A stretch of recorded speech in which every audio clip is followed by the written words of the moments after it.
नमस्कार। Kumar astro science में आपका स्वागत है। मेरे एक नई वीडियो के साथ आज का टॉपिक रहेगा वृषभ राशि वालों के लिए 17 अगस्त से लेकर के 17 सितंबर तक का समय कैसा रहेगा और यह समय उनके लिए क्या खुशियों की सौगात लेकर आया है, इसके विषय में देख लेते हैं।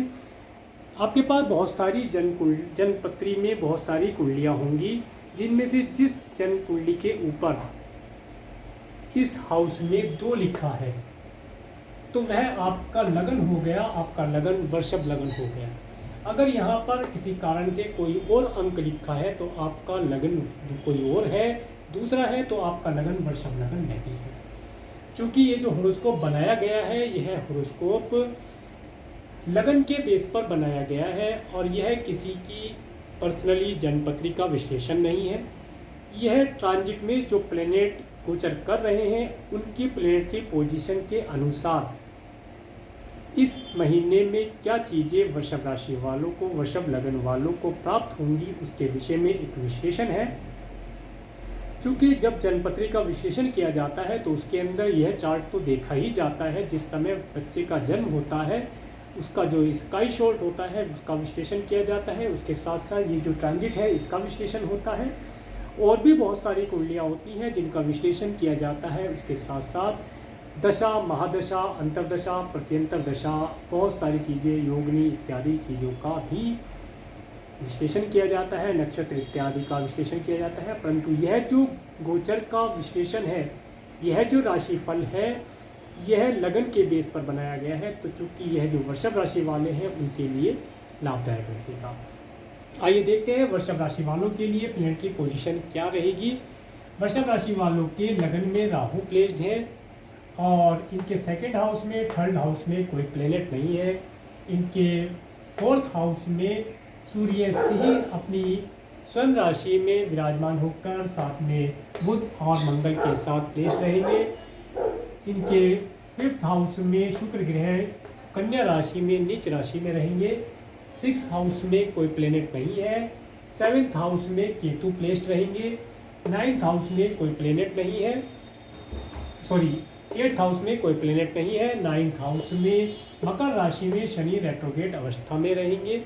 ये प्लेनेट समय समय पर चेंज होते रहेंगे, सब प्लेनेट चेंज होते रहते हैं, उनके विषय में भी मैं आगे बतलाता हूँ। आपके 10th हाउस में कुंभ राशि में गुरु रेट्रोग्रेड अवस्था में रहेंगे और आपके 11th और 12th हाउस में कोई प्लेनेट नहीं है। आइए अब विश्लेषण करते हैं आपकी कुंडली के ऊपर।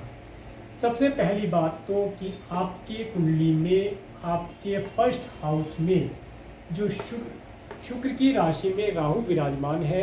राहु आपके फर्स्ट हाउस में 11 सितंबर 2021 से लेकर के 11 अप्रैल 2022 तक इसी राशि में, वृषभ राशि में प्लेस्ड रहेंगे। अब राहु का जो रिजल्ट है, राहु का इस हाउस में होना आपको किसी न किसी प्रकार से आपको आपके सिर के अंदर दर्द होना, किसी न किसी प्रकार से नज़र का लगना, किसी न किसी प्रकार से षड्यंत्रों का निर्माण करना, षड्यंत्रों में फंसना, ये सब चीज़ें आपको फर्स्ट हाउस का राहु देता है। राहु की वजह से बिना बात के झगड़े लग जाना, बिना बात का ब्लेम लग जाना, ये सब चीज़ें आपको फर्स्ट हाउस का राहु देता है। दूसरों के प्रति आपके मन में लगाव ना रहना, अपने ही कार्य को सिद्ध करने के लिए आप साम दाम दंड भेद का प्रयोग करना, ये सब चीज़ें आपके साथ हो सकती है। राहु ग्रह यहाँ पर ब्लेस्ड है और इनकी 1 2 3 4 5 इनकी पंचम दृष्टि आपके लग्नेश पर है, जो कि नीच अवस्था में है।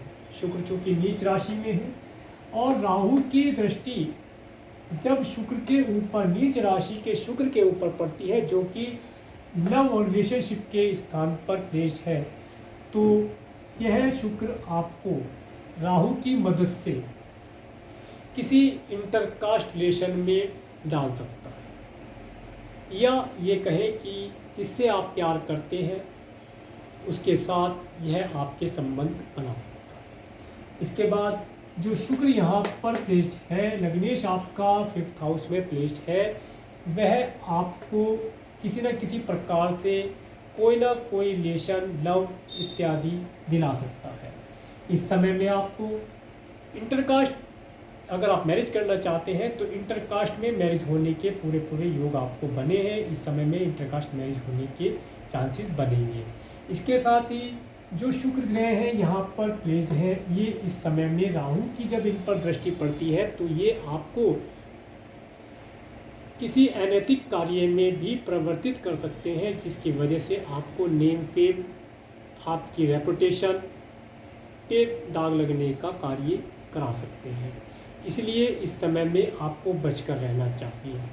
और इसके बाद शुक्र ग्रह जब तक यहाँ पर है, शुक्र ग्रह 11 अगस्त 2021 से लेकर के 5 सितंबर 2021 तक ही कन्या राशि में है। इसके बाद जब ये यहाँ से तुला राशि में जाएंगे 5 सितंबर 2021 से 1 अक्टूबर 2021 तक, उस समय में यह आपको पिछले समय में जो यदि आपने कोई अनुचित कार्य कर दिया है या आपके द्वारा कोई अनुचित कार्य हो गया है, उसकी वजह से यह आपको किसी प्रकार का ऋण, किसी प्रकार की शत्रुता या किसी प्रकार के रोग को दे सकते हैं। तो उन चीज़ों से आपको बचकर रहना चाहिए, उन चीज़ों से आपको सतर्क रहना चाहिए। इसके बाद देखते हैं सूर्य ग्रह के ऊपर। सूर्य ग्रह चूँकि आपके 4th हाउस में स्वयं राशि में विराजमान है, 4th हाउस का जो सूर्य है वह आपको आपकी माता के द्वारा लाभ प्राप्त करा सकता है, परंतु माता के और आपके परिवार के सदस्यों के बीच में किसी न किसी प्रकार की कोई ईगो का आ जाना और ईगो की वजह से डिस्टर्बेंस होना, ये सब चीज़ें कर सकता है इस समय में। परंतु उसके साथ जो मंगल है, मंगल आपको आपके घर के अंदर किसी न किसी प्रकार से मनमुटाव वाला माहौल बना सकता है। क्योंकि मंगल ग्रह एक एनर्जेटिक ग्रह है, यह किसी न किसी प्रकार से किसी न किसी इलेक्ट्रॉनिक गैजेट की वजह से या किसी अग्नि के प्रोडक्ट की वजह से आपके घर के सदस्यों के बीच में प्रॉब्लम क्रिएट कर सकता है। यह स्थिति जब तक रहेगी जब तक सूर्य ग्रह आपके 4th हाउस में प्लेस्ड है। सूर्य 17 अगस्त 2021 से 16 सितंबर 2021 तक सिंह राशि में है। उसके बाद 16 सितंबर 2021 से 17 अक्टूबर 2021 तक कन्या राशि में चले जाएंगे। जैसे ही सूर्य कन्या राशि में प्रवेश करते हैं तो वह आपको आपकी एजुकेशन के माध्यम से, आपको सरकार के माध्यम से, आपको संतान के माध्यम से नेम फेम दिलाने का कार्य भी करते हैं।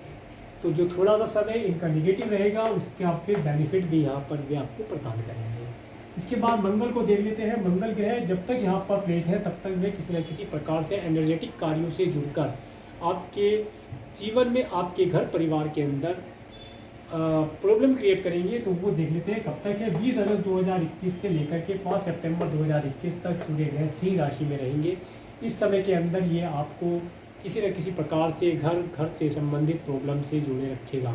इसके बाद जैसे ही मंगल ग्रह 5 सितंबर 2021 से 21 अक्टूबर 2021 तक कन्या राशि में आएंगे तो उस समय में आप अपने कार्य क्षेत्रों में, अपनी एजुकेशन के क्षेत्र में बहुत अच्छा कर पाएंगे। इस समय में आप अगर यदि किसी क्रिएशन के कार्य से जुड़े हैं तो आप वहाँ से लाभ प्राप्त कर पाएंगे।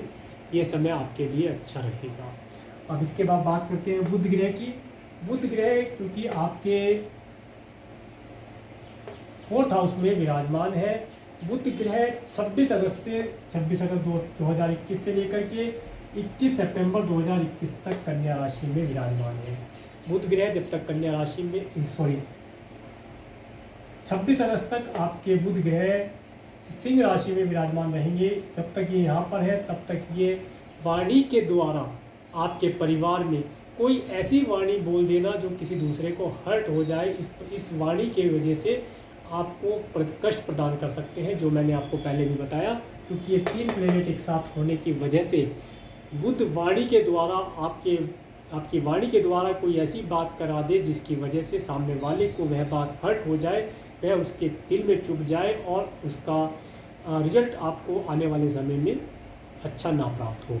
यह समय रहेगा आपका बुध ग्रह का, जो मैंने बताया 26 अगस्त 2021 से लेकर के 21 सितंबर 2021 तक। जब बुध ग्रह आपके 5th हाउस में कन्या राशि में आएंगे तो बुध ग्रह आपको बहुत अच्छा रिजल्ट प्रदान करेंगे। बुध ग्रह उस समय में आपकी बुद्धि के लिए बुद्धि आपकी बुद्धि का विस्तार करेंगे। आप यदि एजुकेशन ले रहे हैं तो एजुकेशन के इस समय में आप हायर एजुकेशन प्राप्त कर पाएंगे। एजुकेशन आप अगर बाहर से कहीं से किसी संस्था के द्वारा जुड़ करके एजुकेशन प्राप्त करना चाहते हैं तो उसके विषय में भी आप लाभ प्राप्त कर पाएंगे। और यदि आप किसी क्रिएशन के कार्य से जुड़े हैं तो आप इस समय में कोई नया कार्य भी कर पाएंगे। उसके माध्यम से आप अपनी बातों के द्वारा, अपने विचारों के द्वारा लोगों को प्रभावित कर पाएंगे और अपना कार्य सिद्ध कर पाएंगे। यह समय आपके लिए लाभदायक रहेगा। इसके बाद बात करते हैं केतु ग्रह की। केतु ग्रह आपकी 7th हाउस में आपके लाइफ पार्टनर और आपके बिजनेस पार्टनर के स्थान पर प्लेस्ड है, जो कि यहाँ पर ये प्लेस हुआ है 22 सितंबर 2020 से 11 अप्रैल 2022 तक वृश्चिक राशि में रहेगा। इस समय में आपको आपकी स्पाउस का ध्यान रखना चाहिए और स्पाउस से किसी भी प्रकार से अपशब्द नहीं बोलने चाहिए। और स्पाउस के और अपने बिजनेस पार्टनर और अपने लाइफ पार्टनर का विशेष तौर से ध्यान रखना चाहिए। इस समय में हो सके तो अपने बिजनेस पार्टनर से और अपने लाइफ पार्टनर से कम विचार विमर्श करें तो लाभदायक रहेगा यह समय। इसके बाद शनि ग्रह के ऊपर विचार करते हैं। शनि ग्रह आपके 9th हाउस में मकर राशि में रेट्रोगेट हैं, जो 23 जनवरी 2021 से रेट्रोगेट हुए हैं और 27 अप्रैल 2022 तक रेट्रोगेट रहेंगे। जब तक शनि ग्रह आपके 9th हाउस में प्लेस्ड है तब तक वे आपको आपके भाग्य का साथ प्राप्त नहीं होने देंगे। इस समय में आपको एक चीज़ महसूस देगी कि आप कहते हुए भी लोग आपसे सुनेंगे कि मेरा भाग्य मुझे साथ नहीं दे रहा है, मेरे सभी कार्यों में विघ्न बाधा उत्पन्न हो रही है, मेरा कोई भी कार्य सुचारू रूप से नहीं चल रहा है। इस प्रकार की स्थिति शनि ग्रह यहाँ पर क्रिएट कर देते हैं। इस समय में यदि आप कोई विदेश जाने का सोचते हैं तो इस समय में आपको विदेश नहीं जाना चाहिए, क्योंकि राहु ग्रह रेट्रोगेट अवस्था में है। जब प्लेनेट रेट्रोगेट हो जाता है तो वह बाहर से जा कर के वापस अंदर जल्दी ही बुला देता है और वह आपको ज़्यादा देर तक विदेश में टिकने नहीं देता। इस समय में आपको कोई लंबी दूरी की यात्रा नहीं करनी चाहिए। लंबी दूरी की यात्राओं से आपको बचना चाहिए और हो सके तो धर्म कर्म के कार्यों से जुड़ने का प्रयास करना चाहिए। यही इसका एक सॉल्यूशन है कि आप धर्म कर्म के कार्यों से जुड़े रहें। जब तक ये समय आपके साथ चलता है उस समय में आप धर्म कर्म के कार्यों में लगे रहें। इसके बाद बात करते हैं गुरु ग्रह की। गुरु ग्रह अभी कुंभ राशि में रेट्रोगेट अवस्था में है। 6 अप्रैल 2021 से लेकर के 13 सितंबर 2021 तक गुरु ग्रह कुंभ राशि में रेट्रोगेट रहेंगे। जब तक ये यहाँ पर रेट्रोगेट है तब तक भी ये यहाँ का रिजल्ट आपको प्रदान करेंगे। इसके साथ साथ गुरु ग्रह की 1 2 3 4 5 5th दृष्टि जो है, पंचम दृष्टि जो है आपके 2nd हाउस पर है। 2nd हाउस पर गुरु की दृष्टि होने से गुरु ग्रह आपको लिक्विड कैश की प्राप्ति समय समय पर कराते रहेंगे। आपकी वाणी से गुरुओं के समान बातें सुनने को प्राप्त होंगी। इस समय में आप धार्मिक चीज़ों का मनन इत्यादि करेंगे। इस समय में आप अपने घर, अपनी फैमिली के अंदर कोई ऐसा धार्मिक कार्य कर सकते हैं जो सभी के लिए लाभदायक हो। इस समय में आपको धार्मिक पुस्तकों का पढ़ना, उनका अध्ययन करना, मंत्रों का उच्चारण करना, भजन इत्यादि गुनगुनाना लाभदायक रहेगा और समय समय पर आपको धन की प्राप्ति यह कराता रहेगा।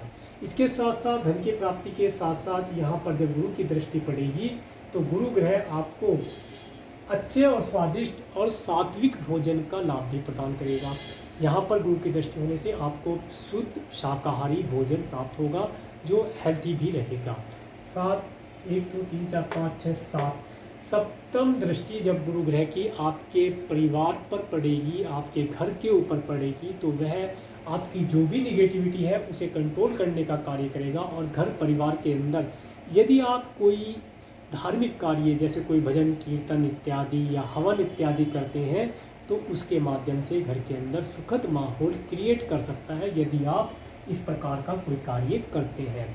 7 8 9 नवी दृष्टि जब आपके 6 हाउस पर गुरु ग्रह की पड़ेगी तो यह दृष्टि आपके रोग, ऋण और शत्रुओं को कंट्रोल करने का कार्य करेगी। इस समय में यदि आपके कोई रोग, ऋण, शत्रु है तो उनका आप इजीली निवारण कर पाएंगे, आपके लिए लाभदायक स्थिति रहेगी। शनि ग्रह की यहाँ से दृष्टि 1, 2, 3, तीसरी दृष्टि जब आपके लाभ स्थान पर पड़ती है तो वह आपके लाभ, आपकी नेम फेम, आपकी प्रॉपर्टी, आपके फिक्स अमाउंट पर पड़ती है, तो वह इन चीज़ों में प्रॉब्लम क्रिएट कर देते हैं। आपको अच्छा मान सम्मान मिलने में दिक्कत होती है, आपको धन प्राप्ति, धन को सेविंग करने में किसी न किसी प्रकार की बाधा का सामना करना पड़ सकता है। 1, 2, 3, 4, 5, 6, 7। जब शनि ग्रह की सप्तम दृष्टि आपके थर्ड हाउस पर, आपके पराक्रम के हाउस पर पड़ती है, तो यह आपके पराक्रम में एक तेज भर सकते हैं। आपके पराक्रम की वजह से आपके पड़ोसियों को, आपके भाई बहनों को दिक्कतों का सामना करना पड़ सकता है। जब शनि ग्रह की तीसरी दृष्टि यहाँ और सातवीं दृष्टि यहाँ होती है, तो उस समय में आपके बड़े भाई बहनों और आपके छोटे भाई बहनों को किसी प्रॉब्लम की वजह से दिक्कत हो सकती है। आपको उनसे बातचीत करनी चाहिए। और उसके बाद 7, 8, 9, 10, 10वीं दृष्टि जब आपके शनि ग्रह की आपके रोग एवं शत्रु के स्थान पर पड़ती है, तो वह उन चीज़ों को क्रिएट कर देते हैं। कहीं ना कहीं से जो गुप्त शत्रु होते हैं वह सामने निकल आते हैं। किसी न किसी प्रकार का अगर रोग आप पिछले समय से आप रोग को फेस कर रहे हैं, तो वह रोग बढ़ सकता है, उसकी मात्रा बढ़ सकती है, तो उसके लिए आप केयरफुल रहें और दवाइयाँ लेते रहें। ये हो गया आपका मंगल की जब दृष्टि 1, 2, 3, 4। मंगल की दृष्टि आपके स्पाउस के हाउस पर पड़ती है चतुर्थ दृष्टि से, तो मंगल आपके स्पाउस को, आपके पार्टनर को उग्र कर सकता है।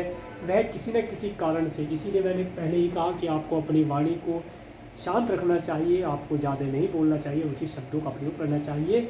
जब मंगल की चतुर्थ दृष्टि आपके स्पाउस और आपके पार्टनर के हाउस पर पड़ती है, तो वह किसी न किसी कारण से आपके साथ अप शब्द और अभद्र व्यवहार कर सकते हैं, आपके साथ अनुचित शब्दों का प्रयोग भी कर सकते हैं, जिसकी वजह से आपको क्रोध आ सकता है। तो इस समय में आपको अपने क्रोध को कंट्रोल रखना चाहिए। 1, 2, 3, 4, 5, 6, 7। जब सप्तम हाउस पर, जब मंगल की सप्तम दृष्टि आपके कार्य क्षेत्र पर पड़ती है, गुरु के ऊपर पड़ती है, तो उस समय में आपको, आपके जो भाई बहन हैं वे किसी न किसी प्रकार से आपको आपके कार्य क्षेत्र में आजमाने का कार्य करेंगे।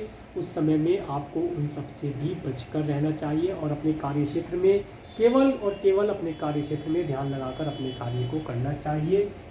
8वीं दृष्टि जब मंगल ग्रह की आपके लाभ स्थान पर पड़ती है, तो वह आपके लाभ के स्थान को, लाभ में कमी कर देते हैं, जो कि आपके नेम फेम में, आपकी प्रॉपर्टी, इस समय में आपको कोई ऐसी प्रॉपर्टी दिलवा सकते हैं जिसमें किसी प्रकार की बाद में कोई प्रॉब्लम हो, या वह प्रॉपर्टी पहले ही किसी 2 व्यक्तियों के नाम पर सेल हो चुकी हो। तो इसलिए इस समय में यदि आप कोई भी प्रॉपर्टी से रिलेटेड कार्य करते हैं तो उसे बहुत ही सजगता से करें। पॉसिबल है कि इस समय में आप कोई प्रॉपर्टी परचेज करें, हो सकता है इस समय में आप कोई घर परचेज करें, परंतु उसके लिए आपको डॉक्यूमेंटेशन का जो कार्य है वो बहुत अच्छे तरीके से सोच समझ के ध्यानपूर्वक सिग्नेचर करके उसे करना चाहिए। इसके बाद अब देख लेते हैं कि मून का ट्रांजिट क्या कहता है इस महीने डेट वाइज बताने के लिए। 17-18 अगस्त धनु राशि में जब चंद्रमा गोचर करेगा, वह डेट आपके लिए बैड डेट्स में मैंने लिखी है। डेट में आपको आपके स्पाउस के परिवार वालों की वजह से किसी प्रकार का कोई कष्ट प्रदान हो सकता है, या फिर आपका हो सकता है आपके, यदि आप किसी बीमारी से, पहले समय से किसी बीमारी से ग्रस्त हैं, तो इस समय में वह रोग उभर कर आ सकते हैं। उसके लिए आप इन डेट्स में पहले से ही प्रिपेयर रहें और अपने चेकअप इत्यादि कराते रहें, जिससे कि आपको बीमारी ज़्यादा समय तक ना पकड़े। इसके बाद 19, 20, 21 अगस्त को मकर राशि में जब चंद्रमा गोचर करते हैं, तो वह इस समय में आपके भाग्य के सहारे से मिलने वाली चीज़ों को में ब्रेक लगा देते हैं, जिससे कि आपको आपके भाग्य का सहारा नहीं प्राप्त होता। इस समय में यदि आप किसी कारण से फॉरेन ट्रैवल के लिए सोचते हैं, तो वह भी आपका पेंडिंग हो सकता है। इस समय में यदि आप किसी लंबी दूरी की यात्रा अपने शहर में या इंडिया के अंदर करते हैं, तो उसके अंदर भी किसी न किसी प्रॉब्लम का क्रिएट होना पाया जाता है। इस समय में आपको कोई ज़्यादा लंबी दूरी की यात्रा नहीं करनी चाहिए, और यदि करनी पड़ती है तो उस समय में आपको केयरफुल होकर के ही लंबी दूरी की यात्रा के लिए जाना चाहिए।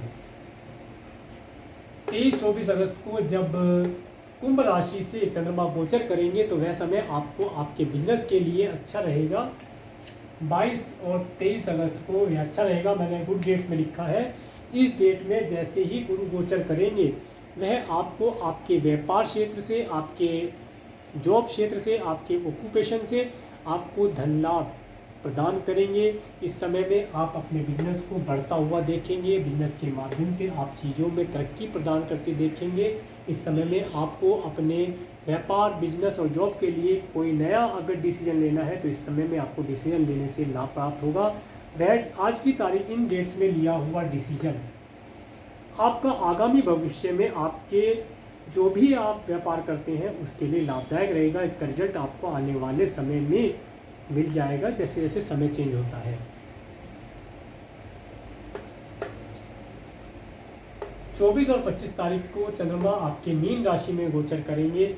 जब चंद्रमा आपके 24 और 25 तारीख को मीन में गोचर करेंगे तो वह आपको नेम फेम दिलाने का कार्य करेगा। वह समय आपके लिए लक्की समय होगा। इस समय में आप हो सकता है जो प्रॉपर्टी मैंने खरीदने की बात कही है वह यदि खरीदने का विचार करते हैं या कोई प्रॉपर्टी देखने के लिए आप जा सकते हैं। इस समय में आप अपने धन के फिक्स अमाउंट के अंदर भी कुछ चेंजेस करेंगे। हो सकता है आप कुछ पैसा फिक्स करें या कुछ पैसे को वहाँ से निकाल करके कोई प्रॉपर्टी इत्यादि में डालने का कार्य करें। यह डेट आपके लिए लक्की रहेगी।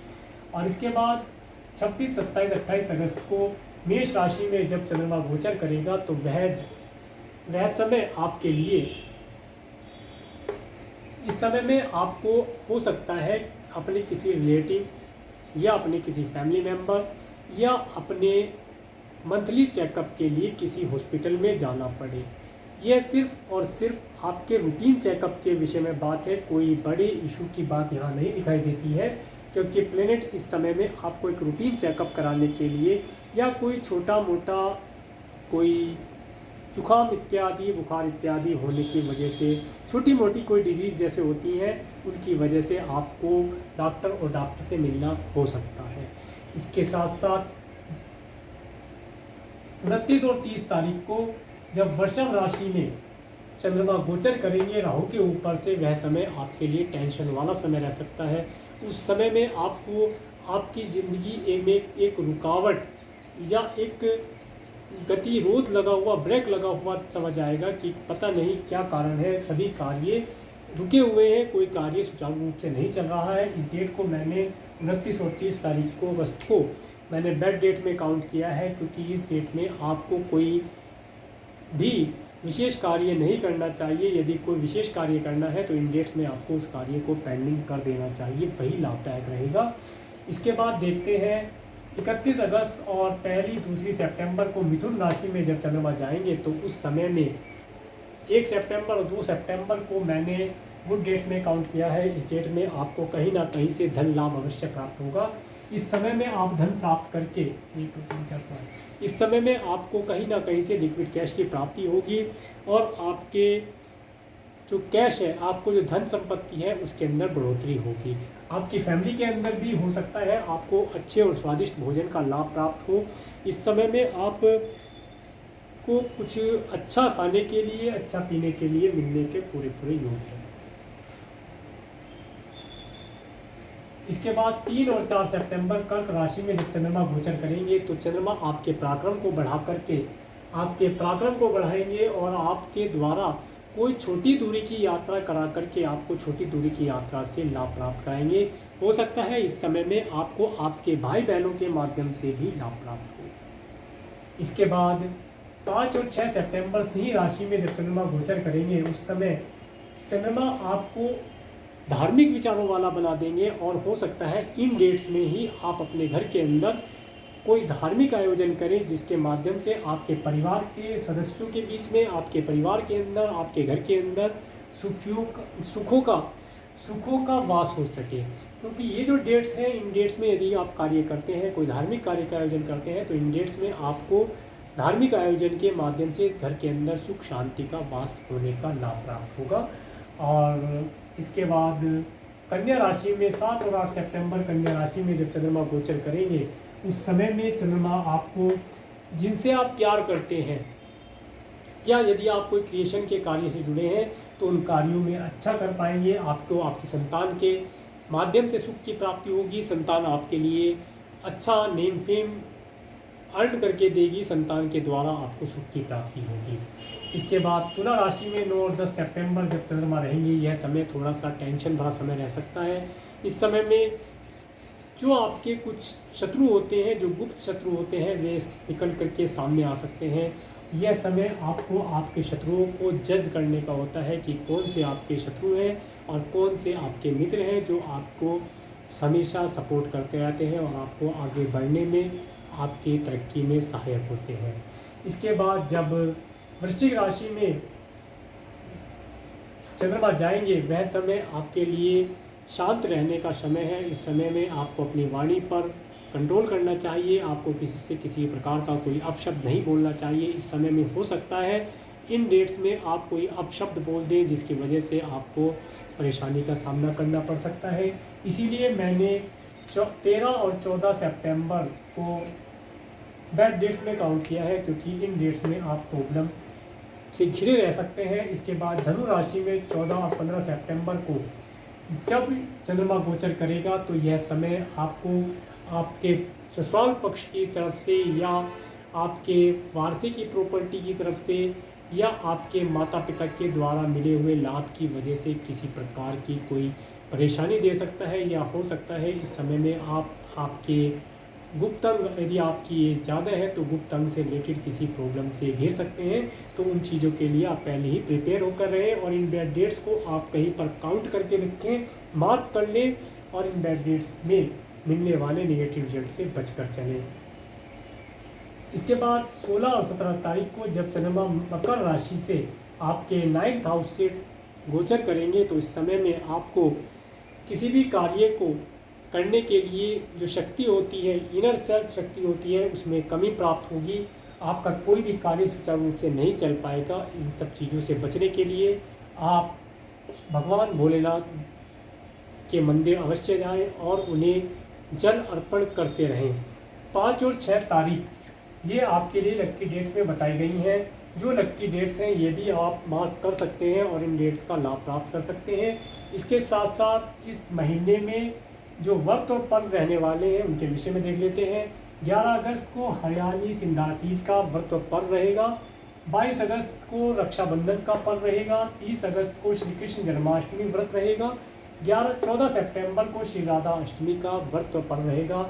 आप सभी को व्रत और पर्वों की एडवांस में हार्दिक शुभकामनाएं।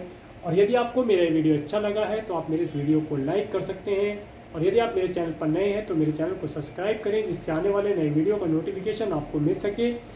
और यदि आपके पास कोई सुझाव है मेरे इस वीडियो के लिए तो आप सुझाव मुझे कमेंट्स के माध्यम से शेयर कर सकते हैं।